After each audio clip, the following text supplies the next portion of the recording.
भगवते वासुदेवाय। ओम नमो भगवते वासुदेवाय। नारायणं नमस्कृत्यं नरं चैव नरोत्तमं देवीं सरस्वतीं व्यासं ततो जयमुदीरये। नष्टप्रायेषु अभद्रेषु नित्यं भागवत सेवया भगवते उत्तमश्लोके भक्तिर्भवति नैष्टिकी। मूकां करोति वाचालां पंगुं लङ्घयते गिरिं कृपातं वन्दे श्रीगुरुं दीनतारिणं। परमानन्दमाधव श्रीचैतन्य ईश्वरा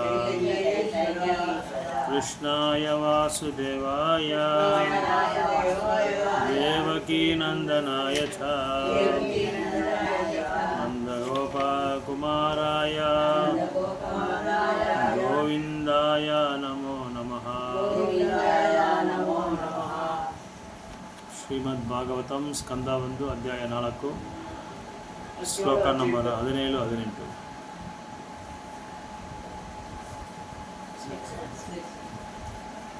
ಭೌತಿಕಾನಾಂ ಚ ಭಾವನಂ ಶಕ್ತಿಹೃಷಂ ಚ ತತ್ಕೃತಂ ಅಶ್ರದ್ಧದಾನ್ ನಿಸತ್ವನ್ ಅಶ್ರದ್ಧದಾನ್ ದುರ್ಮೇಧಾನ್ ಹರ್ಷಿತಾಯುಷಃ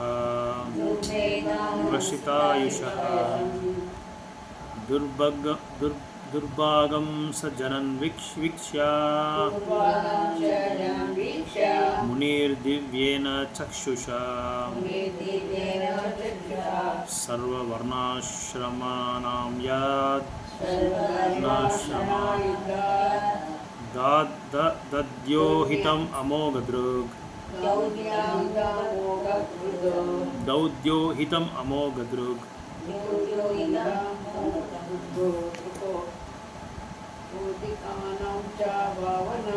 ಭೌತಿಕಾನಾಂ ಚ ಭಾವನಂ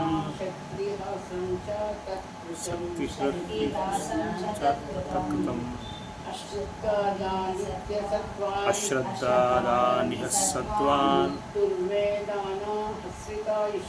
ದುರ್ಮೇಧಾನ್ ರಚಿತಾಯುಷಃ ದುರ್ಭಾಗಂಶ್ಚ ಜನಾನ್ ವೀಕ್ಷ್ಯ ಮುನಿರ್ದಿವ್ಯೇನ ಚಕ್ಷುಷಾ ಸರ್ವವರ್ಣಾಶ್ರಮಾನಾಂ ಯತ್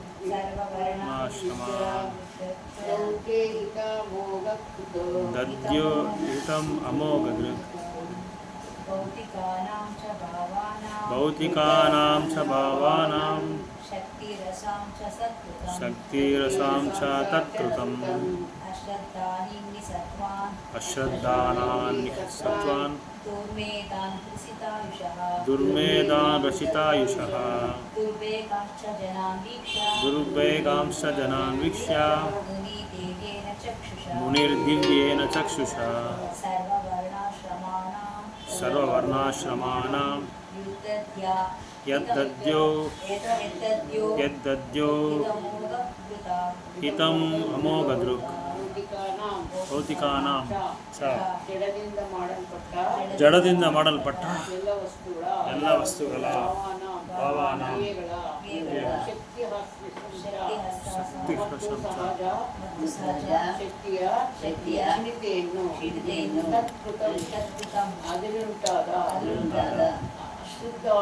ಅಶ್ರದ್ಧದಾನಾನ್ ಶ್ರದ್ಧೆಹೀನರಾದ ನಿಸತ್ವಾನ್ ಇಂಪೇಷಂಟ್ ಮಂದಬುದ್ಧಿ ಇಷಿತ ಶನವಾದ ಆಯುಷ ದುರ್ಭಾಗಂಚ ದುರದೃಷ್ಟವಂತಾದ ಜನಸಾಮಾನ್ಯರು ನೋಡಿ ಮುನಿಯು ದಿವ್ಯೇನ ದಿವ್ಯವಾದ ದೃಷ್ಟಿಯಿಂದ ಸರ್ವ ಎಲ್ಲ ವರ್ಣಾಶ್ರಮಗಳಿಂದ ಸೇರಿದವರ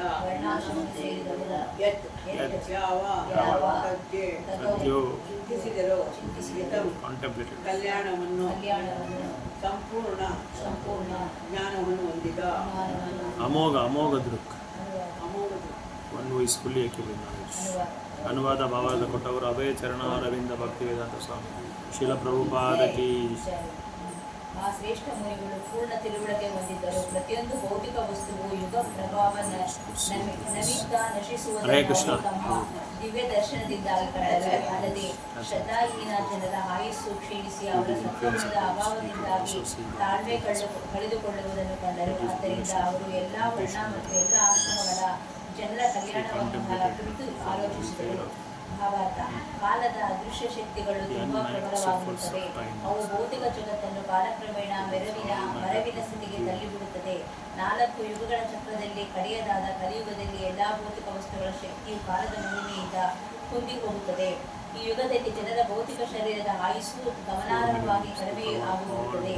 ಅಂತೆಯೇ ಸ್ವರ್ಣಶಕ್ತಿಯೂ ಸಹ ಭೌತಿಕ ವಸ್ತುಗಳ ಕ್ರಿಯಾಶೀಲತೆ ಅಷ್ಟೊಂದು ಉತ್ತೇಜನಕಾರಿಯಾಗಿರುವುದಿಲ್ಲ.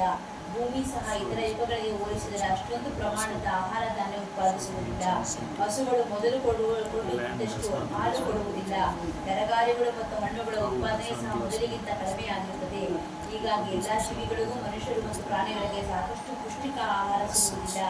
ಅನೇಕ ಜೀವನ ಅವಶ್ಯಕ ವಸ್ತುಗಳ ಕೊರತೆಯಿಂದಾಗಿ ಸಹಜವಾಗಿ ಆಯುಷ್ಯನ ಅವಧಿ ಕಡಿಮೆಯಾಗುತ್ತದೆ.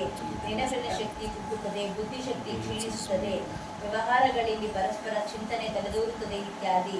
ಶ್ರೇಷ್ಠ ಮುನಿಗಳಾದ ವೇದವ್ಯಾಸರು ತಮ್ಮ ದಿವ್ಯ ದರ್ಶನದಿಂದಾಗಿ ಇದನ್ನೆಲ್ಲ ಕಂಡರು. ಜ್ಯೋತಿಷಿಯು ಮನುಷ್ಯನ ಮುಂದಿನ ಭವಿಷ್ಯವನ್ನು ಕಾಣುವಂತೆ, ಖಗೋಳಶಾಸ್ತ್ರಜ್ಞರು ಸೂರ್ಯಗ್ರಹಣ ಚಂದ್ರಗ್ರಹಣಗಳನ್ನು ಮುಂಚೆಯೇ ತಿಳಿಸುವಂತೆ ಶಾಸ್ತ್ರಗಳ ಮೂಲಕ ನೋಡಬಲ್ಲ ಮುಕ್ತಾತ್ಮರು ಮಾನವ ಕುಲದ ಭವಿಷ್ಯವನ್ನು ಹೇಳಬಲ್ಲರು. ನಮ್ಮ ಆಧ್ಯಾತ್ಮಿಕ ಸ್ಥಿತಿಯ ತೀಕ್ಷ್ಣ ದರ್ಶನದಿಂದಾಗಿ ಅವರು ಇದನ್ನು ಕಾಣಬಲ್ಲರು. ಅಂತಹ ಎಲ್ಲ ಅಲೌಕಿಕರು ಸಹಜವಾಗಿ ಭಗವಂತನ ಭಕ್ತರಾಗಿದ್ದು ಜನಸಾಮಾನ್ಯರ ಕಲ್ಯಾಣ ಸೇವೆ ಮಾಡಲು ಸದಾ ಕಾತರಾಗಿರುತ್ತಾರೆ. 5 ನಿಮಿಷಗಳ ಅನಂತರ ಏನಾಗುತ್ತದೆ ಎಂದು ತಿಳಿಯದ ಜನನಾಯಕರೆನಿಸಿಕೊಂಡವರೆಲ್ಲ ಜನಸಾಮಾನ್ಯರ ಸ್ನೇಹಿತರಲ್ಲ. ಇಂತಹ ಅಲೌಕಿಕರು ಜನಸಾಮಾನ್ಯರ ನಿಜವಾದ ಸ್ನೇಹಿತರು. ಈ ಯುಗದಲ್ಲಿ ಜನಸಾಮಾನ್ಯರು ಹಾಗೂ ಅವರ ನಾಯಕರೆನಿಸಿಕೊಂಡು ಎಲ್ಲರೂ ಸಹ ನತದೃಷ್ಟರು.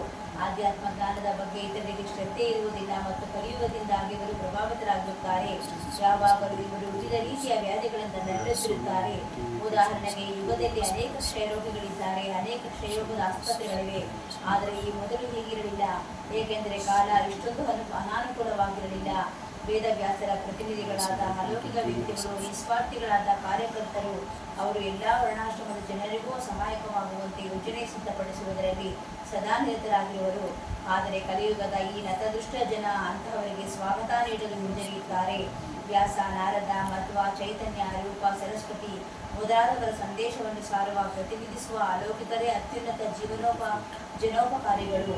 ಅವರೆಲ್ಲ ಒಂದೇ ವ್ಯಕ್ತಿಗಳು, ಬೇರೆ ಬೇರೆ ಆಗಿರಬಹುದು, ಆದರೆ ಅವರ ಉದ್ದೇಶ ಒಂದೇ ಆಗಿದೆ. ಪತಿತರಾತ್ಮರನ್ನು ಭಗವದ್ಧಾಮಕ್ಕೆ ಕಳಿಸುವುದೇ ಅವರೆಲ್ಲರ ಗುರಿಯಾಗಿದೆ. ಚತುರ್ಹೋತ್ರಂ ಕರ್ಮಸುದ್ಧಂ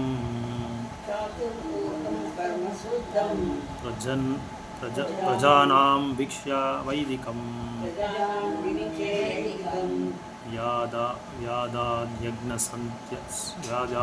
ಸಂತತ್ಯೈ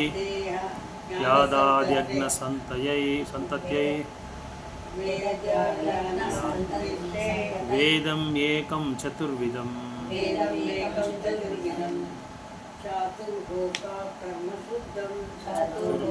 ಕರ್ಮಶುದ್ಧಂ ಪ್ರಜಾನಾಂ ಭಿಕ್ಷ್ಯ ವೈದಿಕಂ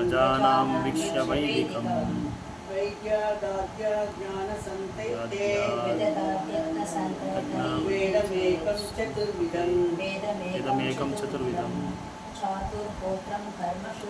ಚಾತುರ್ಹೋತ್ರಂ ಕರ್ಮಶುದ್ಧಂ ಪ್ರಜಾನಾಂ ಭಿಕ್ಷ್ಯ ವೈದಿಕಂ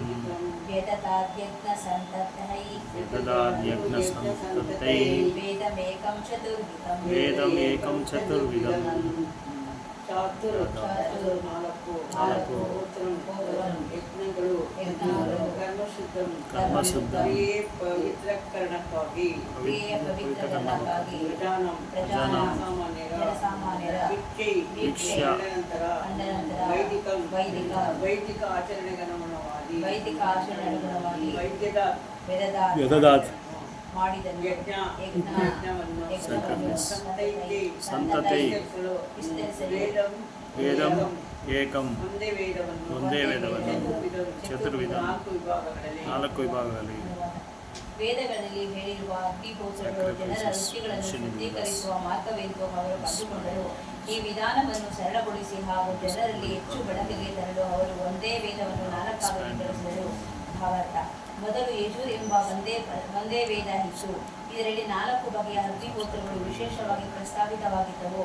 ಆದರೆ ಅವುಗಳನ್ನು ಸುಲಭವಾಗಿ ಆಚರಿಸಲು ಸಾಧ್ಯವಾಗುವಂತೆ ವೇದಗಳು 4 ವಿಭಾಗದ ಅಗ್ನಿಗೋತ್ರಗಳಾಗಿ ವಿಂಗಡಿಸಲಾಯಿತು. ಇದು ಚತುರ್ವರ್ಣಗಳ ಶುದ್ಧೀಕರಣ ಮಾಡಲು ಮಾತ್ರವಾಗಿದ್ದು, ಋಕ್, ಯಜುರ್, ಸಾಮ ಮತ್ತು ಅಥರ್ವ ಎಂಬ 4 ವೇದಗಳಲ್ಲದೆ ಪುರಾಣಗಳು, ಮಹಾಭಾರತ, ಸಂಹಿತೆಗಳು ಇತ್ಯಾದಿಗಳಾಗಿವೆ.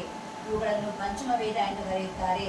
ವೇದವ್ಯಾಸ ಮತ್ತು ಅವರ ಅನೇಕ ಶಿಷ್ಯರೆಲ್ಲರೂ ಐತಿಹಾಸಿಕ ವ್ಯಕ್ತಿಗಳು. ಅವರಿಗೆ ಈ ಕಲಿಯುಗದ ಪತಿತಾತ್ಮರ ಬಗ್ಗೆ ಕರುಣೆ ಮತ್ತು ಸಹಾನುಭೂತಿಯಿಂದ ಹೀಗಾಗಿ 4 ವೇದಗಳ ಉಪದೇಶವನ್ನು ವಿವರಿಸುವ ಐತಿಹಾಸಿಕ ಘಟನೆಗಳಿಗೆ ಸಂಬಂಧಿಸಿ ಪುರಾಣಗಳು ಮತ್ತು ಮಹಾಭಾರತ ಸಿದ್ಧವಾಯಿತು. ಪುರಾಣಗಳು ಮತ್ತು ಮಹಾಭಾರತ ವೇದಗಳ ಅವಿಭಾಜ್ಯ ಅಂಗವೆಂಬುದರ ಅಧಿಕೃತತೆಯನ್ನು ಸಂಶಯಿಸುವ ಅಗತ್ಯವಿಲ್ಲ. ಛಾಂದೋಗ್ಯ ಉಪನಿಷತ್ತಿನಲ್ಲಿ 7:1-4 ಸಾಮಾನ್ಯವಾಗಿ ಇತಿಹಾಸವೆಂದು ಕರೆಯಲಾಗುವ ಮಹಾಭಾರತ ಮತ್ತು ಪುರಾಣಗಳನ್ನು ಪಂಚಮ ವೇದವೆಂದು ಹೇಳಿದೆ. ಶ್ರೀಲ ಜೀವ ಗೋಸ್ವಾಮಿಗಳ ಪ್ರಕಾರ ಅದೇ ಅಪೌರುಷ ಧರ್ಮಗ್ರಂಥಗಳ ಮೌಲ್ಯಗಳನ್ನು ಖಚಿತಪಡಿಸಿಕೊಳ್ಳುವ ಮಾರ್ಗ. ಓಂ ಅಜ್ಞಾನತಿಮಿರಂಧಸ್ಯ ಜ್ಞಾನಾಂಜನಶಲಾಕಯ ಚಕ್ಷುರುನ್ಮಿಲಿತಂ ಯೇನ ತಸ್ಮೈ ಶ್ರೀ ಗುರುವೇ ನಮಃ. ವಾಂಛಾಕಲ್ಪತರುಭ್ಯಶ್ಚ ಕೃಪಾ ಸಿಂಧುಭ್ಯ ಏವ ಚ ಪತಿತಾನಾಂ ಪಾವನೇಭ್ಯೋ ವೈಷ್ಣವೇಭ್ಯೋ ನಮೋ ನಮಃ. ಜೈ ಶ್ರೀ ಕೃಷ್ಣ ಚೈತನ್ಯ ಪ್ರಭು ನಿತ್ಯಾನಂದ ಶ್ರೀ ಅದ್ವೈತ ಗದಾಧರ ಶ್ರೀವಾಸಾದಿ ಗೌರ ಭಕ್ತ ವೃಂದ. ಹರೇ ಕೃಷ್ಣ ಕೃಷ್ಣ ಕೃಷ್ಣ ಹರೇ ಹರೇ, ಹರೇ ರಾಮ ರಾಮ ರಾಮ ಹರೇ ಹರೇ.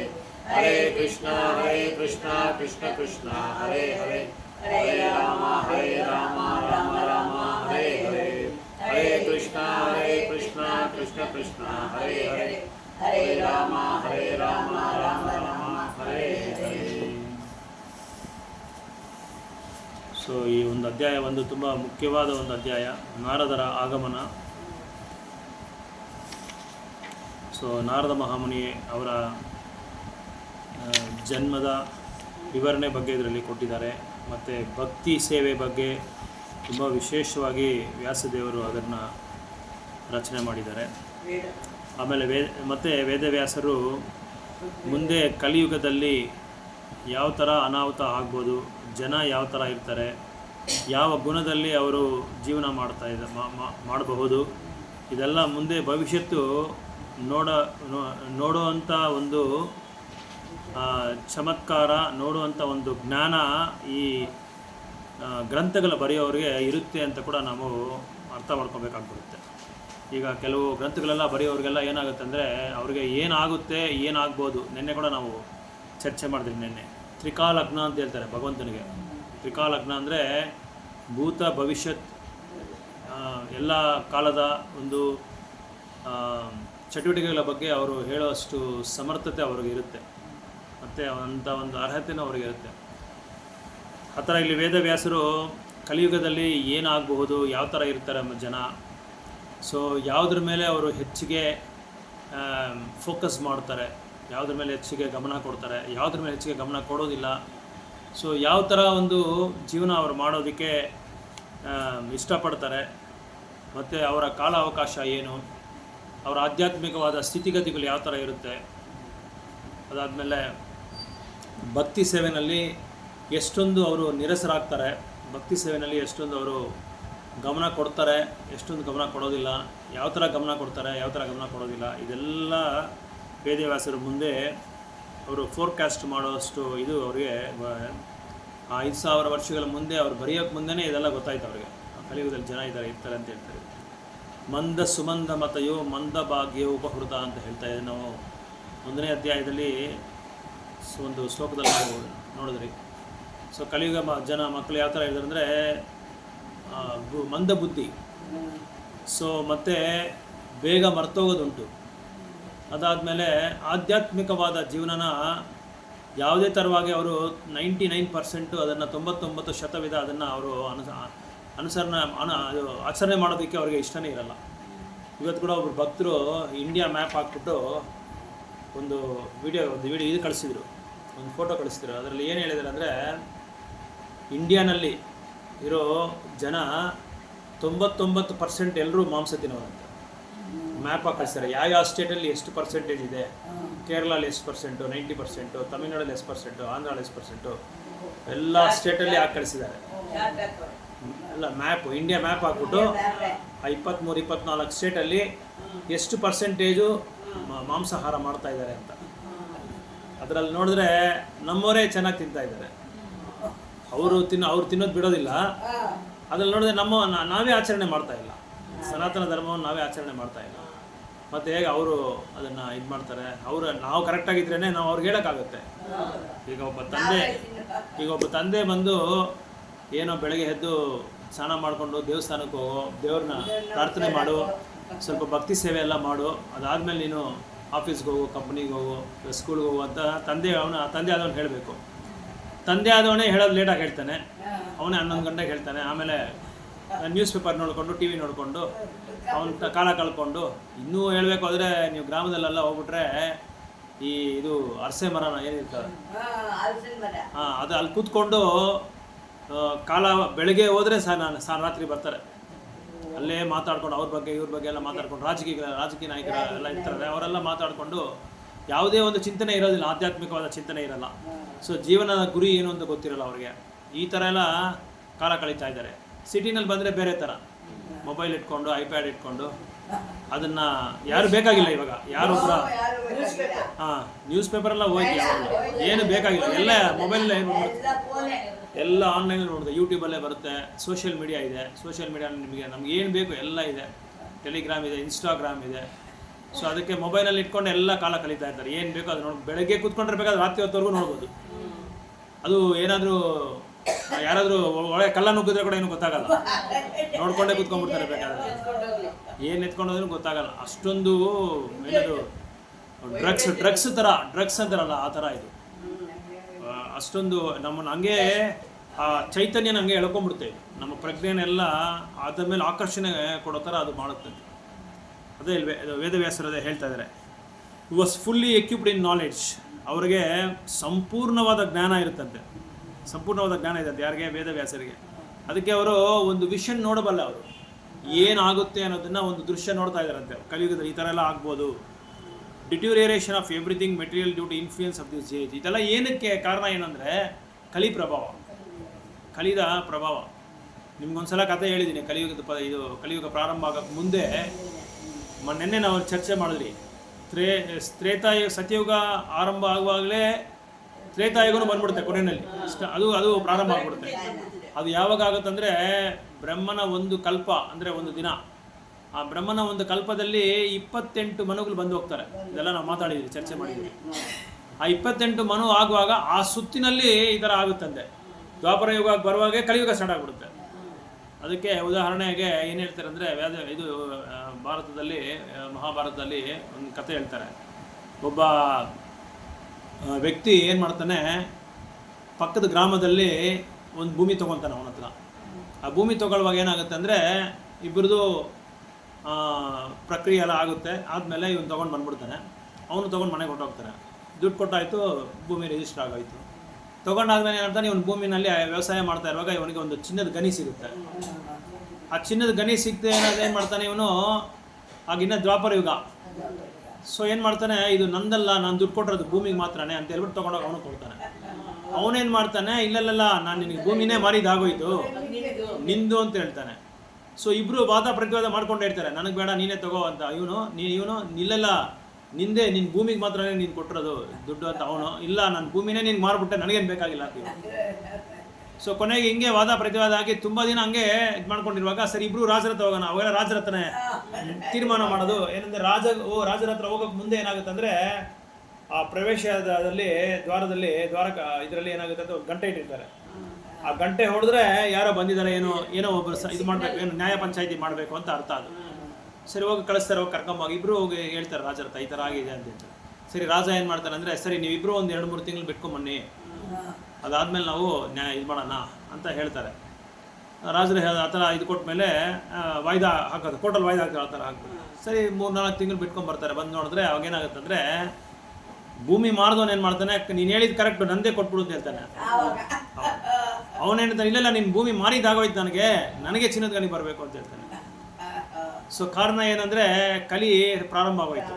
ಕಲಿ ಪ್ರಾರಂಭ ಆಗಿದ ತಕ್ಷಣ ಅವರ ಮಾನಸಿಕದ ಒಂದು ಪ್ರೇರಣೆಗಳು ಮತ್ತು ಅವರ ಚೈತನ್ಯ, ಅದಾದಮೇಲೆ ಸ್ವಾರ್ಥ, ಆಮೇಲೆ ಇನ್ನೊಂದು ಅಧರ್ಮ ಮಾಡೋ ಒಂದು ಪ್ರವೃತ್ತಿ, ಇದೆಲ್ಲ ಬದಲಾವಣೆ ಆಗೋಯ್ತು.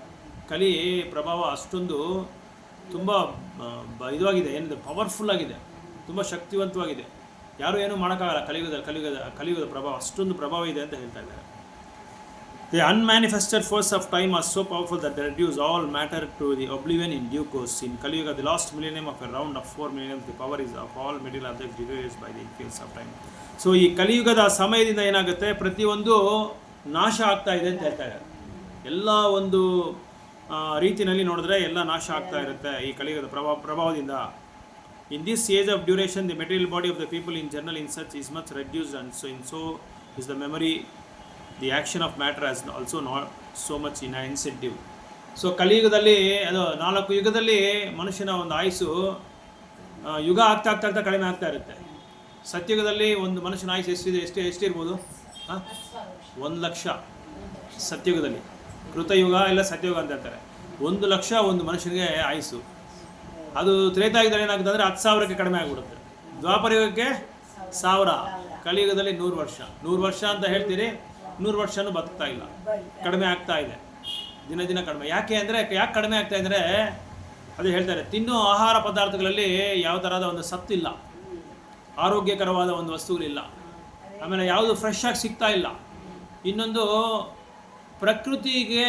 ಪ್ರಕೃತಿ ಸೌಂದರ್ಯಕ್ಕೆ, ಪ್ರಕೃತಿ ಕೊಟ್ಟ ಒಂದು ವರಹನ್ನು ಯಾರು ಉಪಯೋಗಿಸ್ಕೊತಾ ಇಲ್ಲ, ಯಾರು ಬಳಸ್ಕೊತಾ ಇಲ್ಲ. ಅದು ಬಿಟ್ಟು ಆ ಪ್ರಕೃತಿನ ಕಲ್ಮಶ ಮಾಡ್ಕೊಂಡು ತಿಂತಾ ಇದ್ದಾರೆ. ಈಗ ಪ್ರಕೃತಿನಲ್ಲಿ ಅನ್ನ ಬರುತ್ತೆ, ಧಾನ್ಯ ಬರುತ್ತೆ. ಆ ಧಾನ್ಯಗಳನ್ನ ಏನು ಮಾಡ್ತಾ ಇದ್ದಾರೆ, ಬೇರೆ ಏನೇನೋ ಅದಕ್ಕೆ ಬೆರಕೆ ಮಾಡ್ಕೊಂಡು ತಿಂತಾ ಇದ್ದಾರೆ, ಕೆಮಿಕಲ್ ಎಲ್ಲ ಬೆರಕೆ ಮಾಡ್ಕೊಂಡು ತಿಂತಾ ಇದ್ದಾರೆ. ಈಗ ಯಾರು ಸಗಣಿನೇ ಇದು ಮಾಡ್ತಾ ಇಲ್ಲ, ವ್ಯವಸಾಯದಲ್ಲಿ ಸಗಣಿನೇ ಬಳಸ್ತಾ ಇಲ್ಲ ಯಾರನ್ನು, ಸಂಪೂರ್ಣವಾಗಿ ಮರೆತುಬಿಟ್ರು ಅದನ್ನು. ಆ ಕಾಲದಲ್ಲಿ ಸಗಣಿ ಇಲ್ದಿರ ವ್ಯವಸಾಯನೇ ಮಾಡ್ತಾ ಇಲ್ಲ, ಅದೇ ಗೊಬ್ಬರ. ಆ ಗೊಬ್ಬರದಿಂದ ಎಷ್ಟೋ ಆರೋಗ್ಯವಾಗಿದೆ, ಅದಕ್ಕೆ ಅವಾಗ ಯಾವುದು ಕಾಯಿಲೆಗಳಿಲ್ಲ. ಅದೇ ಇಲ್ಲಿ ಹೇಳ್ತಾರೆ, ಈಗ ಬಂದಿರೋ ಕಾಯಿಲೆಗಳು ಏನು ಕಾಯಿಲೆಗಳು ಅಂತಲೇ ಗೊತ್ತಾಗ್ತಾ ಇಲ್ಲ ಡಾಕ್ಟರ್ಗಳಿಗೆ. ಕೆಲವು ಬಾರಿ ಏನಾಗುತ್ತೆ ಅಂದರೆ, ಎದಕ್ಕೂ ಸರ್ நான் MRI பார்த்துட்டு தான் சொல்ல முடியும், நான் ಡಾಕ್ಯುಮೆಂಟ್ ಇದು ಇನ್ವೆಸ್ಟಿಗೇಷನ್ பண்ணிದ ನಾನು சொல்ல முடியும் ಅಂತ ಹೇಳ್ತಾರೆ.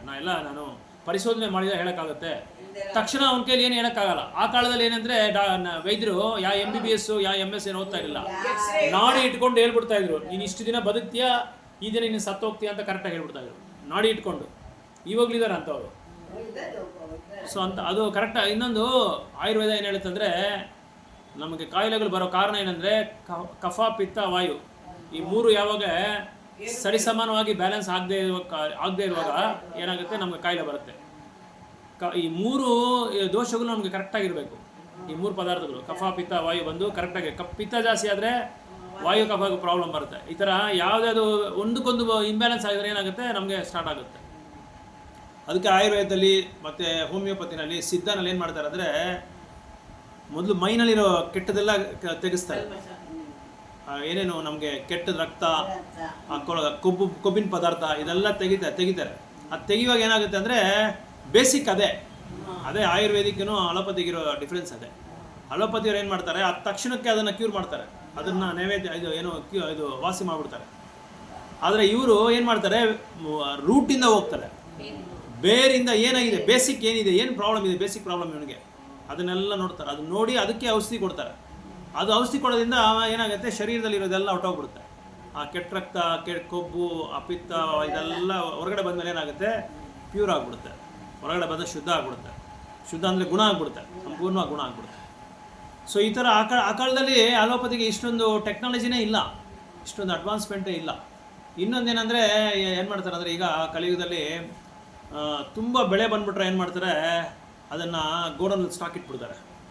ಸ್ಟಾಕ್ ಇಟ್ಬಿಟ್ಟು, ಯಾಕಂದರೆ ತುಂಬ ಬೆಳೆ ಬಂದ್ಬಿಟ್ರೆ ಏನಾಗುತ್ತೆ ಅಂದರೆ ಪ್ರಾಫಿಟ್ ಕಡಿಮೆ ಆಗಿಬಿಡುತ್ತೆ. ಸಪ್ಲೈ ಜಾಸ್ತಿ ಅಲ್ವಾ, ಸರಬರಾಜು ಜಾಸ್ತಿ ಆಗ್ತಾ ಏನಾಗುತ್ತೆ ಅಂದರೆ ಬೆಲೆ ಬಂದು ಕಡಿಮೆ ಆಗಿಬಿಡುತ್ತೆ. ಯಾಕಂದರೆ ಎಲ್ಲ ಕಡೆ ಸಿಗ್ತಾ ಇದೆಯಲ್ಲ. ಅದಕ್ಕೇನು ಮಾಡ್ತಾರೆ, ಕೆಲವರು ದೇಶದಲ್ಲಿ ಸಮುದ್ರದಲ್ಲಿ ಹೋಗಿ ಹಾಕ್ಬಿಡ್ತಾರಂತೆ. ನಾನು ಕೇಳಿದ್ದೀನಿ, ಅಮೇರಿಕಾನಲ್ಲಿ ಅಲ್ಲಿ ಗೋಧಿ ಜಾಸ್ತಿ ಬೆಳೆ ಆಗುತ್ತೆ, ಜಾಸ್ತಿ ಬೆಳೆ ಆದರೆ ಎತ್ಕೊಂಡೋಗಿ ಸಮುದ್ರದಲ್ಲಿ ಹಾಕ್ಬಿಡ್ತಾರಂತೆ. ಪ್ರಕೃತಿಯಿಂದ ಬರೋದೇ ನಮಗೆ ಎಷ್ಟೋ ದೊಡ್ಡ ವರಪ್ರಸಾದ. ಅದನ್ನೇ ತೊಗೊಂಡೋಗಿ, ದೇವ್ರು ಕೊಟ್ಟಿದ್ದ ಪ್ರಸಾದನ ತೊಗೊಂಡೋಗಿ ಸಮುದ್ರದಲ್ಲಿ ಹಾಕ್ತಾರೆ. ಜಾಸ್ತಿ ಇದೆ ಬೆಳೆ ಅಂತ. ಅದು ಈಗ ಸಪ್ಲೈ ಜಾಸ್ತಿ ಇದ್ರೆ ಏನಾಗಿದೆ, ಗ್ಯಾಸ್ ಸಿಲಿಂಡ್ರು ಸಿಕ್ಕಾಪಟ್ಟೆ ಎಲ್ಲರೂ ಕೊಡ್ತಾ ಇದ್ರೆ ಏನಾಗುತ್ತೆ, ರೇಟ್ ಕಡಿಮೆ ಆಗ್ಬಿಡುತ್ತೆ. ಇವಾಗ 700 ರೂಪಾಯಿ 800 ರೂಪಾಯಿ ಇರುತ್ತೆ. ಈಗ 1000 ಜನ ಏಜೆಂಟ್ಗಳು ತೊಗೊಂಡ್ಬಿಡ್ತಾರೆ. ನಾನು ಕೊಡ್ತೀನಿ ಅಂತಾರೆ. ಅವ್ನು ಪೈಪೋಟಿಗೆ ಏನು ಮಾಡ್ತಾನೆ, 1000 ಇರೋದು ಒಬ್ಬ 500 ಮಾಡ್ತಾನೆ, ಒಬ್ಬ 400 ಮಾಡ್ತಾನೆ. ಅದಕ್ಕೇನು ಮಾಡ್ತಾರೆ, ಅದನ್ನು ತೊಗೊಂಡೋಗಿ ನದಿನಲ್ಲಿ ಹಾಕ್ಬಿಡೋದು. ಈಗ ಕಲಿಯುಗದಲ್ಲಿ ಏನು ಮಾಡ್ತಾರೆ, ಗೋಡೌನಲ್ಲಿ ಸ್ಟಾಕ್ ಇಟ್ಬಿಡೋದು. ಸ್ಟಾಕ್ ಇಟ್ಟು ಬೆಲೆ ಬರುವಾಗ ಅದನ್ನು ಮಾರ್ಕೊಳ್ಳೋದು. ಇವಾಗ ನೀವು ಹಳ್ಳಿಗಳೆಲ್ಲ ಹೋದರೆ ದೊಡ್ಡ AC ರೂಮ್ಸ್, ಗೋಡೌನ್ಸ್ ಇರುತ್ತೆ. ಅಲ್ಲಿ ಹುಣಸೆಹಣ್ಣು, ಮೆಣಸಿನ್ಕಾಯಿ, ಈ ಥರ ಐಟಮ್ಸ್ ಎಲ್ಲ ಸ್ಟೋರ್ ಮಾಡಿಬಿಡ್ತಾರೆ. ಬೆಳೆ ಬರುವಾಗ ಅದನ್ನು ಹೊರಗಡೆ ರಿಲೀಸ್ ಮಾಡ್ತಾರೆ. ಜಾಸ್ತಿ ರೇಟ್ ಬರುವಾಗ. ಯಾಕಂದರೆ ಯಾವಾಗಲೂ ಒಂದೇ ಥರ ಇರೋಲ್ವಲ್ಲ. ಈ ಕಲಿಯುಗದಲ್ಲಿ ಏನಂದರೆ ಮಳೆ ಸರಿಗಿಲ್ಲ, ಧಾನ್ಯ ಸರಿಯಾಗಿ ಸಿಕ್ಕಲ್ಲ. ಈಗ ನೋಡಿ, ತೊಗರಿ ಬೇಳೆ ಏನು ರೇಟ್ ಇದೆ, 200 ರೂಪಾಯಿ ಮೇಲೆ ಇದೆ ಕೆಜಿ. ಒಳ್ಳೆ ತೊಗರಿ ಬೇಳೆ ಅದೇ 160 ಸುಮಾರು ಐಟಮು. ಅದಕ್ಕೆ ಒಳ್ಳೇದು ಬೇಕಂದರೆ 160 200 ರೂಪಾಯಿ ಇದೆ ಕೆಜಿ. 160 ನಾನು ಕೇಳಿದ್ದೇ ಇಲ್ಲ ಇದುವರೆಗೂ ತೊಗರಿ ಬೇಳೆ ರೇಟು. 100 ರೂಪಾಯಿ ಕೆಳಗಡೆ ಅಷ್ಟೇ, 70 80. ಕಾರಣ ಏನು? ಬೆಲೆ ಕಡಿಮೆ. ಬೆಲೆ ಯಾಕಿಲ್ಲ? ಮಳೆ ಯಾಕಿಲ್ಲ? ಮಳೆ ಇಲ್ಲ. ಯಾಕೆ ಮಳೆ ಇಲ್ಲ? ಆ ಕಾಲದಲ್ಲಿ ಒಂದು 50 ವರ್ಷ ಮುಂದೆ, 50 ವರ್ಷದ ಮುಂದೆ ಒಂದು ವರ್ಷಕ್ಕೆ 3 ಮಳೆ ಬಿದ್ದರೆ ಇಡೀ 9 ತಿಂಗಳು ನಮಗೆ ಬೆಳೆ ಬೇಕಾದಷ್ಟು ಬರ್ತಾ ಇತ್ತು, ಬೇಕಾದಷ್ಟು ನಮಗೆ ಸಿಗ್ತಾ ಇತ್ತು. ಅದು ನಮಗೆ ಉಳಿದಿದ್ದು ನಾವು ತಗೊಂಡೋಗಿ ಮಾಡ್ತಾ ಇದ್ರು. ಈಗ ಯಾಕೆ ಬರ್ತಾ ಇಲ್ಲ ಅಂದರೆ ಮಳೆ ಇಲ್ಲ, ಬೆಲೆ ಇಲ್ಲ. ಅಲ್ಲ, ಬೆಳೆ ಇಲ್ಲ, ಮಳೆ ಇಲ್ಲ. ಯಾಕೆ ಮಳೆ ಇಲ್ಲ ಅಂದರೆ ಕಾರಣ ಏನು? ಅನ್ಯಾಯ. ಅಲ್ಲ, ಸನಾತನ ಧರ್ಮನ ಆಚರಣೆ ಮಾಡ್ತಾ ಇದ್ದಾರೆ. ಯುಗ ಧರ್ಮ ಏನು ನಮಗೆ? ನಾಮ ಸಂಕೀರ್ತನ. ನೀವು 3ನೇ ಅಧ್ಯಾಯದಲ್ಲಿ ಹೋದ್ರೆ ಭಗವದ್ಗೀತನ ಹೇಳಿದ್ದಾರೆ, ಅನ್ನಾದ್ ಭವಂತಿ ಭೂತಾನಿ ಪರ್ಜನ್ಯೋ ಅನ್ನ ಸಂಭವ, ಯಜ್ಞಾದ್ ಭವತಿ ಪರ್ಜನ್ಯೋ ಯಜ್ಞ ಕರ್ಮ ಸಮುದ್ಭವ. 3ನೇ ಅಧ್ಯಾಯದಲ್ಲಿ ಕೃಷ್ಣ ಹೇಳ್ತಾ ಇದ್ದಾರೆ, ಎಲ್ಲರೂ ಅನ್ನದ ಮೇಲೆ ಆಧಾರ ಪಡಬೇಕಾಗಿ ಬರುತ್ತೆ. ಆ ಅನ್ನ ಬರಬೇಕಾದ್ರೆ ಅನ್ನಾದ್ ಭವಂತಿ ಭೂತಾನಿ, ಪರ್ಜನ್ಯೋ ಅಂದರೆ ಮಳೆ, ಪರ್ಜನ್ಯೋ ಅನ್ನ ಸಂಭವ. ಸೊ ಮಳೆ ಬಿದ್ದರೆ ನಿಮ್ಗೆ ಅನ್ನ ಸಿಕ್ಕೋದು, ಧಾನ್ಯ ಸಿಕ್ಕೋದು. ಯಜ್ಞಾದ್ ಭವತಿ ಭೂತಾನಿ. ನೀವು ಯಾಕೆ ನಿಮಗೆ ಇದು ಹೆಂಗೆ ನೀವು ಇದು ಬರುತ್ತೆ, ಮಳೆ ಹೆಂಗೆ ಬರುತ್ತೆ? ಯಜ್ಞ ಮಾಡಬೇಕು. ಏನು ಯಜ್ಞ ಮಾಡಬೇಕು ಕಲಿಯುಗದಲ್ಲಿ? ಸಂಕೀರ್ತನ ಯಜ್ಞ ಮಾಡಬೇಕು. ಸೊ ಸಂಕೀರ್ತನ ಯಜ್ಞ ಮಾಡೋದ್ರಿಂದ ಏನಾಗುತ್ತೆ, ಯಜ್ಞಾದ್ ಭವತ ಎಲ್ಲ ನಿಮಗೆ ಕರೆಕ್ಟಾಗಿ ಸಿಗುತ್ತೆ ಅಂತ ಹೇಳ್ತಾರೆ. ಯಾಕಂದರೆ ಭಗವಂತನ ಸಂತೃಪ್ತಿ ಮಾಡಬೇಕಾದ್ರೆ ಬೇರೆ ಏನು ನಾವು ಕೊಡೋಂಗಿಲ್ಲ. ಏನು ಅವ್ರು ಎದುರು ನೋಡೋಣ ನಮ್ಮ ಹತ್ರ, ಅವ್ರಿಗೇನು ಬೇಕಾಗೂ ಇಲ್ಲ. ಯಾಕಂದರೆ ಅವ್ರ ಹೆಸರೇ ಆತ್ಮಾರಾಮ ಅಂತ ಹೆಸರು. ಆತ್ಮಾರಾಮ ಅಂದರೆ ಅವ್ರಿಗೆ ಎಲ್ಲ ತನಗೇನು ಬೇಕೋ ಅವರೇ ಸಂತೋಷ ಪಡ್ಕೋಬೋದು. ಅವ್ರ ಹತ್ರ ಎಲ್ಲ ಇದೆ, ಅವರೇ ಎಲ್ಲದಕ್ಕೂ. ಗೋವಿಂದ ಮಾದಿ ಪುರುಷಂ ತಮಹಮ್ಮದಾಮಿ, ಅವರೇ ಎಲ್ಲ ದಿನ ಇದು ಏನು ಹೇಳ್ತಾ ಇದ್ದಾರೆ ಇದರಲ್ಲಿ 10ನೇ ಅಧ್ಯಾಯದಲ್ಲಿ 8ನೇ ಶ್ಲೋಕದಲ್ಲಿ ಹೇಳ್ಕೊಂಬರ್ತಾ ಇದ್ದಾರೆ ಅವರು.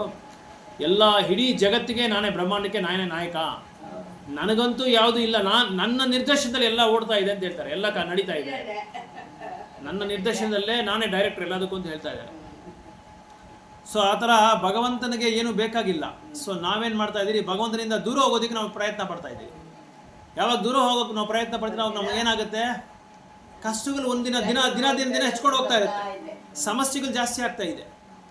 ಅದು ಹೇಳಬೇಕಾಗಿದೆ. ಯುಗದ ಪ್ರಭಾವ ಬೇರೆ ಇದೆ.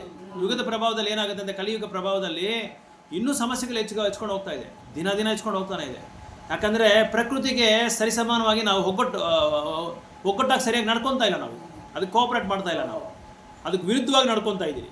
ಆ್ಯಕ್ಚುಲಾಗಿ ಬೋರ್ವೆಲ್ಲೇ ಆಗಬಾರ್ದು ಅಂತ ಹೇಳ್ತಾರೆ ಶಾಸ್ತ್ರದ ಪ್ರಕಾರ. ಭೂಮಿನ ಹೌದು ಬೋರ್ವೆಲ್ ಹಾಕಬಾರ್ದು ಅಂತ ಹೇಳ್ತಾರೆ. ಯಾಕೆ ಕಾರಣ ಏನಂದರೆ ನೀರಿಲ್ಲ. ಅದಕ್ಕೆ ಬೋರ್ವೆಲ್ ಹಾಕಬೇಕಾದ್ರೂ ನಮಗೆ ಮಳೆ ಬೇಕು. ಮಳೆ ಬಂದ್ರೇ ಬಾವಿನಲ್ಲಿ, ಕೆರೆಯಲ್ಲಿ, ನದಿನಲ್ಲಿ ಎಲ್ಲ ಕಡೆ ನಮಗೆ ನೀರು ಬರುತ್ತೆ. ಸೊ ಆ ಮಳೆ ಇಲ್ದಿರೋ ಕಾರಣನೇ ಇದೆ.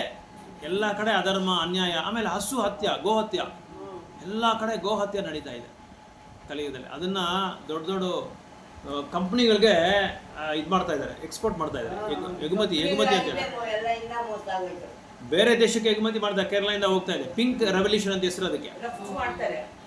ಲಾರಿನಲ್ಲಿ ಎಲ್ಲ ಪ್ಯಾಕ್ ಮಾಡಿ ಅದನ್ನು ನೀಟಾಗಿ ಬೇರೆ ದೇಶಗಳಿಗೆ ಇದು ಮಾಡ್ತಾ ಇದ್ದಾರೆ. ಅದಕ್ಕೆ ಏನಾಗುತ್ತಂದ್ರೆ ಆವಾಗ ಈ ಥರ ಬರ್ತಾ ಇರೋದು. ಬಿಸಿಲು ಜಾಸ್ತಿ, ಅದಕ್ಕೆ ಇದಿದೆ ಇದು ಕೂಲರ್ಸ್ ಇದೆ. ಕೂಲರ್ಸ್ AC ರೂಮ್ಸ್ ಥರ, AC ಗೋಡನ್ಸ್ ಥರ ಕೂಲರ್ಸ್ ಇಟ್ಕೋದು ಅದರಲ್ಲಿ. ಅದು ಫಾರಿನ್ ಕಂಟ್ರಿನಲ್ಲಿ ಇದು ನಾವು ಈಗ ಫುಡ್ ಹೆಂಗೆ ಇದು ಪ್ಯಾಕ್ ಮಾಡ್ತಾರೆ, ಡ್ರೈ ಫ್ರೂಟ್ಸು, ಕ್ಯಾಶ್ಯೂನಟ್ಸ್ ಎಲ್ಲ ಗೋಡೆ ಮೇಲೆ ಪ್ಯಾಕ್, ಆ ಥರ ಪ್ಯಾಕ್ ಮಾಡಿ ಮಾಡ್ತಾರೆ. ನಾನ್ ವೆಜಿಟೇರಿಯನ್ ಐಟಮ್ಸು, ಮಾಂಸಾಹಾರದ ಐಟಮ್ಸು ದೊಡ್ಡ ಕಂಪ್ನಿಗಳಲ್ಲಿ. ಅದಕ್ಕೆ ಮೊನ್ನೆ ನೋಡ್ದೆ ಅಮೇರಿಕಲ್ಲಿ, ನಿಮ್ಗೆ ಒಂದ್ಸಲ ಹೇಳಿದ್ನಲ್ಲ, ದೊಡ್ಡ ಇದು ಹಾಲಿವುಡ್ ಥರ ಒಂದು ಇದಿದೆ, ಅದು ಅಂಟ್ಕೊಂಡ್ಬಿಡ್ತಲ್ವ. ಇದೆಲ್ಲ ಕಾರಣ ಏನಂದರೆ ಗೋ ಇದು ಇಲ್ಲ, ಏನದು ಗೋ ಸೇವೆ ಇಲ್ಲ, ಗೋ ರಕ್ಷಣೆ ಇಲ್ಲ. ಗೋ ಸೇವೆ ಮಾಡಿದ್ರೆ ರಕ್ಷಣೆ ಬಂದ್ಬಿಡ್ತಲ್ಲ. ರಕ್ಷಣೆಗೆ ನಾವು ಇದು ಮಾಡಬೇಕಿಲ್ಲ. ಗೋ ಸೇವೆ ಮಾಡ್ತಾ ರಕ್ಷಣೆ ಬಂದ್ಬಿಡುತ್ತೆ. ನಾವು ರಕ್ಷಣೆ ತೊಗೊತಾ ಇದ್ದೀರಿ ಅಂತ ಅರ್ಥ. ಸೊ ಕಲಿಯುಗದಲ್ಲಿ ಈ ಥರ ಆಗ್ತಾ ಇದೆ ಅಂತ ಅವ್ರಿಗೆ ಮುಂದೆ ಗೊತ್ತು. ಸೊ ಅದೇ ನೋಡಿ, the production of vegetables and fruits is less than before.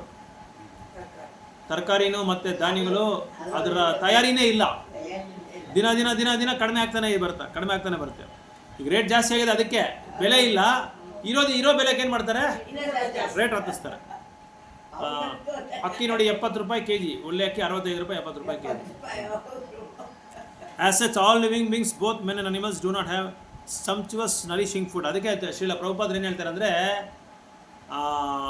1 ಎಕರೆ ಭೂಮಿ, 2 ಹಸು, 2 ಎತ್ತಿದ್ರೆ ಸಾಕಂತೆ. ಯಾವ ಜೀವನನೂ ಬೇಕಾಗಿಲ್ಲಂತೆ.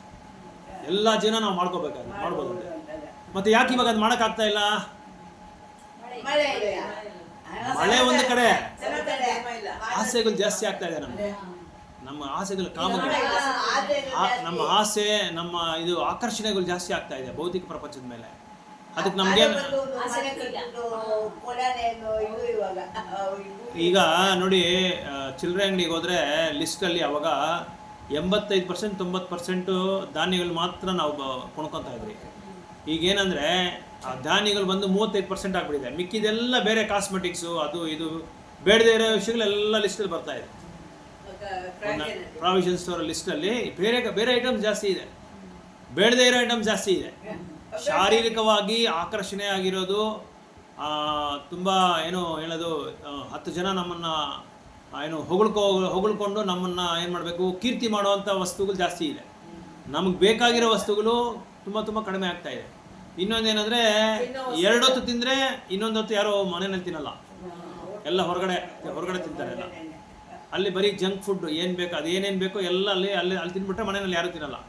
ಮಕ್ಕಳು ಅಷ್ಟೇ. ಇವಾಗ ನೋಡಿ, ಚಿಕ್ಕ ಮಕ್ಕಳು ಯಾವ ಅಂಗಡಿಗೆ ಹೋದ್ರು, ಯಾವ ಸೂಪರ್ ಮಾರ್ಕೆಟ್ಗೆ ಹೋದ್ರೂ ಕೈಯಲ್ಲಿ ಒಂದು ಕಿಟ್ಕ್ಯಾಟು, ಕೈಯಲ್ಲಿ ಒಂದು ಏನೋ ಕುರ್ಕುರೇನೋ ತರಕಾರಿನೋ, ಅದೇ ಯಾವುದೋ ಒಂದು ಇಟ್ಕೊಂಡು ಬರ್ತಾ ಇರ್ತಾರೆ. ಅದು ತಿನ್ನೋದ್ರಿಂದ ಏನಾಗುತ್ತೆ, ಮನೆಯಲ್ಲಿ ಮಾಡಿರೋ ತಿಂಡಿ ಊಟದ ಮೇಲೆ ಆಸಕ್ತಿ ಇರಲ್ಲ, ತಿನ್ನೋ ಆಸೆನೇ ಕಳ್ಕೊಂಡ್ಬಿಡ್ತಾರೆ. ಸೊ ಅದಕ್ಕೆ ಇವಾಗ ಬೇಡದಿರೋ ಕಾಯಿಲೆಗಳು, ಈಗ ಆ ಕಾಯಿಲೆಗಳ ಹೆಸರೇ ಅವತ್ತು ಕೇಳಲೇ ಇಲ್ಲಂತೆ. ಅವಾಗ ಅದೇ ಇದು ಪ್ರಭುಪಾದರು ಬರೆಯುವಾಗ ಏನು ಹೇಳ್ತಾ ಇದ್ದಾರೆ ಅಂದರೆ, TBನೇ ಹೊಸದಾಗಿತ್ತಂತೆ ಅವ್ರಿಗೆ. TB ಟೈಫಾಯ್ಡ್ ಇಲ್ಲೇ ಬರ್ದಿದ್ದಾರೆ ನೋಡಿ. TB ಟೈಫಾಯ್ಡ್ ಅನ್ನೋ ಕಾಯಿಲೆನೇ ನೋಡಿಲ್ಲಂತೆ ಪ್ರಭುಪಾದರು ಆ ಕಾಲದಲ್ಲಿ. ಯಾವಾಗ 1960s ಅವ್ರು ಬರ್ದಿರೋದು, 1960. ಇವಾಗ ಈಗ ಕಾಯಿಲೆಗಳ ಲಿಸ್ಟ್ ಬರೆದ್ರೆ ಸಾವಿರಾರು ಕಾಯಿಲೆಗಳಿದೆ, ವೈಟಮಿನ್ ಅದರಲ್ಲಿ ಎಷ್ಟೆಷ್ಟೋ. ಅದಕ್ಕೆ ಒಬ್ಬೊಬ್ಬರು ಒಂದು ಡಾಕ್ಟ್ರು, ನರಕ್ಕೊಂದು ಡಾಕ್ಟ್ರು, ಮೂಳೆಗೊಂದು ಡಾಕ್ಟ್ರು, ಮೂಗೊಂದು ಡಾಕ್ಟ್ರು, ಪಾದ ಕೂಡ ಒಂದು ಡಾಕ್ಟ್ರು ಬಂದ್ಬಿಟ್ಟಿದ್ದಾರೆ. ಉಗುರಿಗೆ ಒಂದು ಡಾಕ್ಟ್ರು, ಎಲ್ಲ ಸ್ಪೆಷಲಿಸ್ಟ್ಗಳು. ಅದಕ್ಕೊಂದು ಡಾಕ್ಟ್ರು, ಎಲ್ಲದಕ್ಕೊಂದೊಂದು ಡಾಕ್ಟ್ರು. ರೇಟ್ ಜಾಸ್ತಿ. ಆ ಥರ ಒಂದೊಂದು ವ್ಯಾಧಿಗೆ ಒಂದೊಂದು ಡಾಕ್ಟ್ರು ಬಂದ್ಬಿಟ್ಟಿದ್ದಾರೆ ಈಗ. ಅದಕ್ಕೆ ಈಗ ಒಳ್ಳೆ ಬಿಸ್ನೆಸ್ ಏನು ಅಂದರೆ ಕಲಿಯುಗದಲ್ಲಿ ಹಾಸ್ಪಿಟಲ್ ಬಿಸ್ನೆಸ್ಸು. ಡಾಕ್ಟ್ರು ಓದ್ಬಿಟ್ರೆ ಒಳ್ಳೆ ಬಿಸ್ನೆಸ್ಸು, ಕೋಟ್ಯಾಂತರ ರೂಪಾಯಿ ಸಂಪಾದಿಸ್ಬೋದು. ಅದಕ್ಕೆ ಅವರವರು ಇವಾಗ ನೋಡಿ, ಗುಣಮ್ ಹಾಸ್ಪಿಟಲ್ ನೋಡಿ, ಒಂದಿತ್ತು 2 ಹಾಸ್ಪಿಟಲ್ ಆಗಿದೆ. ಈಗ ಚಂದ್ರಶೇಖರ್ ಒಂದಿತ್ತು, ಈಗ ಇನ್ನೊಂದು ಕಟ್ತಾ ಇದ್ದಾನೆ.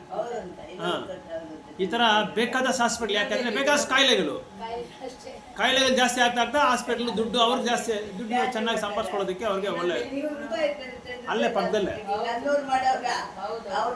ಸೊ ಇದೆಲ್ಲ ಯಾಕೆ ಹೇಳ್ತಾ ಇದ್ದೀನಿ ಅಂದರೆ, ಪ್ರಕೃತಿ ಮೇಲೆ ನಾವು ಆಧಾರ ಪಟ್ಟಿಲ್ಲ, ಭಗವಂತನ ಕೊಟ್ಟಿದ್ದ ವರಪ್ರಸಾದನ ನಾವು ದೂರ ಮಾಡ್ಕೊತಾ ಇದ್ದೀವಿ. ಆ ಕಾಲದಲ್ಲಿ ನೋಡಿ, ಒಂದು ಗ್ರಾಮದಲ್ಲಿ ಒಂದಷ್ಟು ಮುದ್ದೆ ಸೊಪ್ಸಾರು ಇದ್ರೆ ಸಾಕು, ಬೇರೆ ಏನು ಬೇಕಾಗಿಲ್ಲ, ಬೇರೆ ಏನು ತಿಂತಾ ಇರಲಿಲ್ಲ. ಯಾಕೆಂದ್ರೆ ಅದು ಬೆಳೆ ಅದು ಚೆನ್ನಾಗಿ ಬೆಳೆ ಬರ್ತಾ ಇತ್ತು, ರಾಗಿ ಬೆಳೆ ಬರ್ತಾ ಇತ್ತು, ತರಕಾರಿ ಬೆಳೆ ಬರ್ತಾ ಇತ್ತು. ಈಗ ಅದೇ ಇಲ್ಲಿ ಹೇಳ್ತಾರೆ, ಬರ್ತಾ ಬರ್ತಾ ಬೆಳೆ ಎಲ್ಲ ಕಡಿಮೆ ಆಗ್ತಾ ಇದೆ ಅಂತ ಹೇಳ್ತಾರೆ. ಬೆಳೆ ಬಳಸೋರೇ ಇಲ್ಲ. ಇನ್ನೊಂದೇನಂದ್ರೆ ರಾಗಿ ನೋಡ್ಬಿಟ್ರೆ ತಿನ್ಬಾರ್ದಪ್ಪ, ಕಪ್ಪಗಾಗ್ಬಿಡ್ತೀರಾ, ಮಕ್ಕಳು ಕಪ್ಪಗಾಗ್ಬಿಡ್ತಾರೆ, ಅದು ಬೇರೆ ಆಯ್ತು. ಹೌದಾ? ನಾವು ಈ ಕೃಷ್ಣನಾ ತಿನ್ಬೇಡ.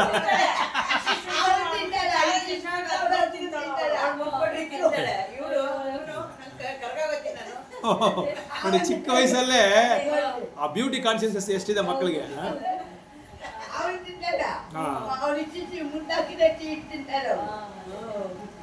ಈಗ ನೋಡಿ, ಅದೇ ಇಲ್ಲಿ ಪ್ರಭುಪಾದ ಬರೆದಿದ್ದಾರೆ, ಹಸುಗಳಿಗೆ ಪ್ರಾಣಿಗಳಿಗೆ ನೀರು ಕೂಡ ಸಿಗ್ತಾ ಇಲ್ಲ ಪಾಪ.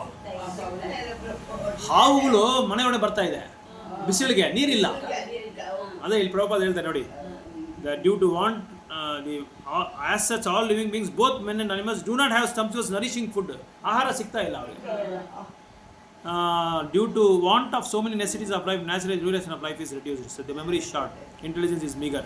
ಸೊ ಈ ಥರ ಆಗ್ತಾ ಏನಾಗ್ತಾ ಇದೆ ಅಂದರೆ, ಈ ಜೀವನದಲ್ಲಿ ನಮಗೆ ಬೇಕಾಗಿರೋ ಅವಸರವಾದ ವಸ್ತುಗಳು ಜಾಸ್ತಿ ಆಗ್ತಾ ಏನಾಗ್ತಾ ಇದೆ, duration of life is reduced.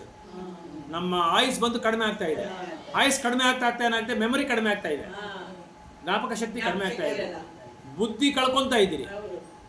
ಆಮೇಲೆ mutual dealings are full of hypocrisy. ಆಮೇಲೆ ನಾವು ವ್ಯವಹಾರಗಳು ಮಾಡೋ ವ್ಯವಹಾರದಲ್ಲಿ ಅವರ ಇದು ಏನದು ಬಿಸ್ನೆಸ್ ವ್ಯವಹಾರಗಳಲ್ಲಿ ಮೋಸ ಜಾಸ್ತಿ ಆಗ್ತಾ ಇದೆ, ಹೇಳೋದೊಂದು ಮಾಡೋದೊಂದು. ಈಗ 70 ರೂಪಾಯಿ ಒಂದು ಐಟಮ್ ಅಂತ ಹೇಳಿದ್ರೆ, ಆ ಕೊಡೋ ಕ್ವಾಲಿಟಿ ಬಂದು 70 ರೂಪಾಯಿ ಐಟಮ್ ಇರಲ್ಲ, ಯಾವುದೋ 30 ರೂಪಾಯಿ 40 ರೂಪಾಯಿ ಐಟಮ್ ಕೊಡ್ತಾನೆ, ರೇಟ್ ಮಾತ್ರ 70 ರೂಪಾಯಿ, ಹೇಳೋದೊಂದು ಮಾಡೋದೊಂದು. ಅದೇ ಹಿಪೋಕ್ರಸಿ ಅಂತ ಹೇಳೋದು. The great sage Vyasadeva could see this by his transcendental vision, as an astrologer can see the future fate of man, or an astronomer can foretell the solar and lunar eclipses. Those liberated souls who can see through the scriptures can foretell the future of all mankind. They can see this due to their sharp vision of spiritual attainment. ಈಗ ನೀವು ನೋಡಿದ್ರೆ ಕೆಲವು ಮನೆಗಳಲ್ಲಿ ತುಂಬ ವಯಸ್ಸಾದವರು ಇರ್ತಾರೆ, 70 ವರ್ಷ 80 ವರ್ಷ, ಅವರೆಲ್ಲ ಶಾಸ್ತ್ರಗಳು ಚೆನ್ನಾಗಿ ಓದಿರ್ತಾರೆ, ನಿಪುಣರಾಗಿರ್ತಾರೆ ಶಾಸ್ತ್ರಗಳಲ್ಲಿ.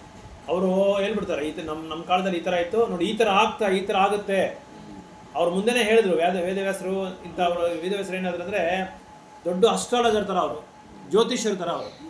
ಯಾಕಂದರೆ ಅವರು ಭಗವಂತನ ಅವತಾರ ಅಲ್ವಾ, ಅದಕ್ಕೆ ಅವ್ರಿಗೆಲ್ಲ ಗೊತ್ತಾಗ್ತಾ ಇದೆ, ಈ ಥರ ಆಗುತ್ತೆ ಅಂತ ಹೇಳ್ತಾ ಇದ್ದಾರೆ. ಹೇಗೆ ಒಬ್ಬರು ಈ ಮೇಲೆ ಇದು ಏನೋ ಸೂರ್ಯಗ್ರಹಣ ಬಗ್ಗೆ, ಚಂದ್ರಗ್ರಹಣ ಬಗ್ಗೆ, ನಕ್ಷತ್ರಗಳ ಬಗ್ಗೆ ಇದನ್ನೆಲ್ಲ ಹೇಳೋಕ್ಕೆ ಅಸ್ಟ್ರಾನಮರ್ ಬೇಕು. ಅಸ್ಟ್ರಾನಮರ್ ಅಂದರೆ ಏನು ಬರೆದಿದೆ ನೋಡಿ, ಅದರಲ್ಲಿ ಕನ್ನಡದಲ್ಲಿ ಸೆಕೆಂಡ್ ಪ್ಯಾರಾಗ್ರಾಫ್.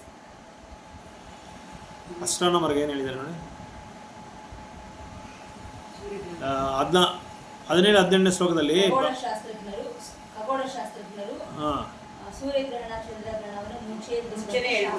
ಖಗೋಳ ಶಾಸ್ತ್ರಜ್ಞರು, ಅಸ್ಟ್ರಾನಮರ್ಸ್ ಅಂತ ಖಗೋಳ ಶಾಸ್ತ್ರಜ್ಞರು ಹೇಳ್ತಾ ಇದ್ರು, ಈ ದಿನ ಚಂದ್ರಗ್ರಹಣ ಬರುತ್ತೆ, ಈ ದಿನ ಸೂರ್ಯಗ್ರಹಣ ಬರುತ್ತೆ, ಈ ದಿನ ಈ ಥರ ಆಗುತ್ತೆ ಅಂತ ಅವರು ಮುಂದೆ ಹೇಳ್ಬಿಡ್ತಾ ಇದ್ರು. ಆ ಥರ ವೇದವ್ಯಾಸರಿಗೆ ಹೇಳೋವಂಥ ಚಮತ್ಕಾರ ಅವ್ರಿಗಿದೆ, ಈ ಥರ ಕಲಿಯುಗದಲ್ಲಿ ಈ ಥರ ಆಗುತ್ತೆ ಅಂತ. ಅದಕ್ಕೆ ಅವ್ರು ಏನು ಮಾಡಿದ್ರು, ಮುಂದೆನೇ ಬರೆದ್ಬಿಟ್ರು ಅದನ್ನು. ಆ ಕಾಲದಲ್ಲಿ ಗ್ರಂಥ ಬರೆಯೋ ಅವಶ್ಯಕತೆನೂ ಇಲ್ಲವಂತೆ, ಬಾಯಲ್ಲಿ ಹೇಳ್ಬಿಟ್ರೆ ಈ ದಿನ, ಇವತ್ತಿನ ದಿನ, ಈ ಟೈಮಲ್ಲಿ, ಈ ಸಮಯದಲ್ಲಿ, ಇದು ಏನೋ ಕೃಷ್ಣ ಪಕ್ಷದಲ್ಲಿ ಈ ಒಂದು ದಿನದಲ್ಲಿ ನಾನು ಈ ಟೈಮಲ್ಲಿ ಈ ಥರ ಹೇಳಿದ್ದೀನಿ ಅಂತ ಹೇಳ್ಬಿಟ್ಟು ಅವ್ರಿಗೆ ಒಂದ್ಸಲ ಹೇಳ್ಬಿಟ್ರೆ ಮರೆಯೋದಿಲ್ಲಂತೆ.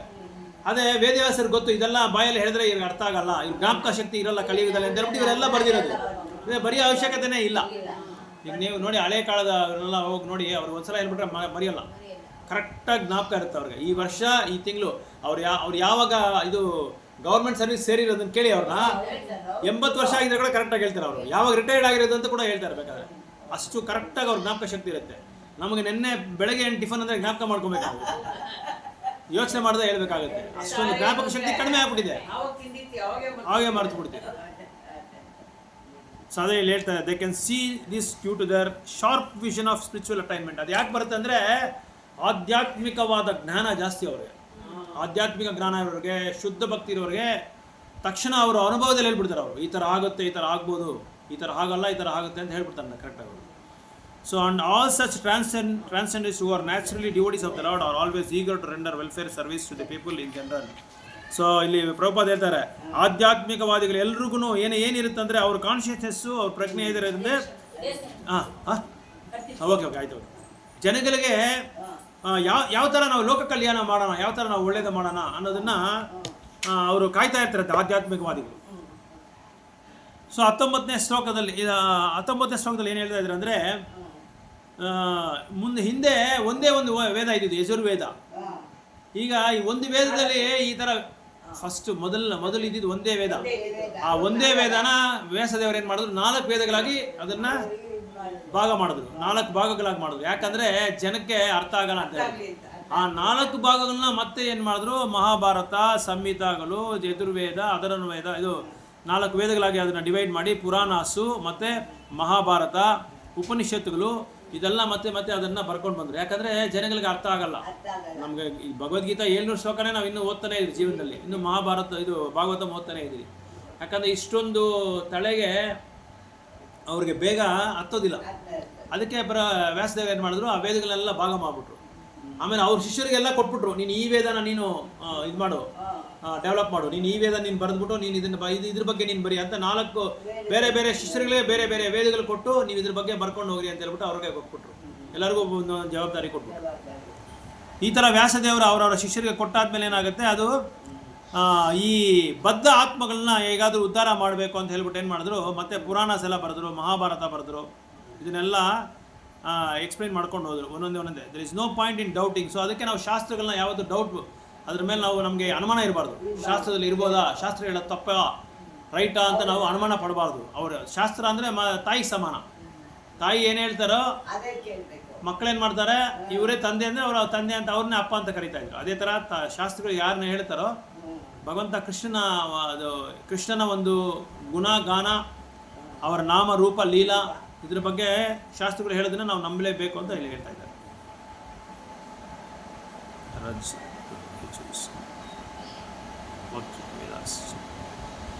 ಸರಿ, ಚಾಂಟಿಂಗ್ ಮಾಡೋಣ.